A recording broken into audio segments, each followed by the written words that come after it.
Welcome to the second day of the Next Gen Hot Rod tutorial. This is a little introduction video where I'm just going to introduce you to what we're doing and mention a few important things.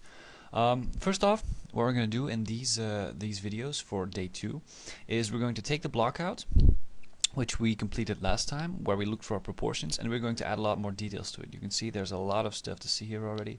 So at the bottom we have some interesting parts. The back's been worked on also. And basically that's what we're going to spend our time on in these next videos.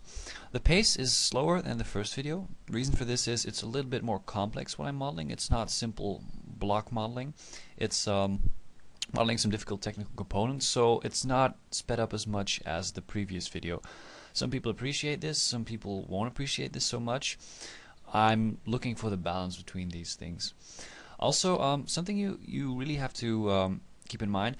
People are asking, are disappointed that this is only for 3D Studio Max's tutorial. The thing is, I'm really not going into the 3D Studio Max tools. This is an insight into my workflow, how you would handle such a thing, and I'm really not doing anything that is impossible in other 3D packages. So if you want to follow this in Maya and Cinema 4D, whatever, I'm sure every decent application can do the sort of modeling we're doing up until now. If you have low poly modeling, unwrapping, subdivision modeling, then you should be able to complete the same sort of workflow.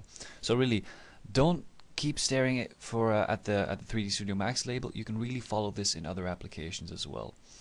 So also, for people following this tutorial, it's important that you don't try to copy me exactly. That's not what this tutorial is about. You're not supposed to copy me exactly. Hot rods are really unique vehicles. Each one is custom built by hand, so everyone is different. I want you to do the same thing. Gather reference, look for hot rods you like. You don't even have to build a T-bucket like me. You can build a Ford Highboy type of roadster, which is an older type. So really, don't try to mimic me exactly. I've seen people in the previous comments already post pictures of them, and I can see that their proportions, for example, aren't correct. Really, you want to look for your own design. You want to work on the block out as long as possible and try to find proportions that work for you. I spent a fair amount of time doing studies before I went to 3D, drawings, looking at reference, just to get my design right. So I want you to do the same thing. This is not a tutorial to take you there step by step.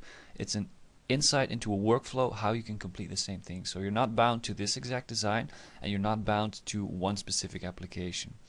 Alright, so we'll get started then.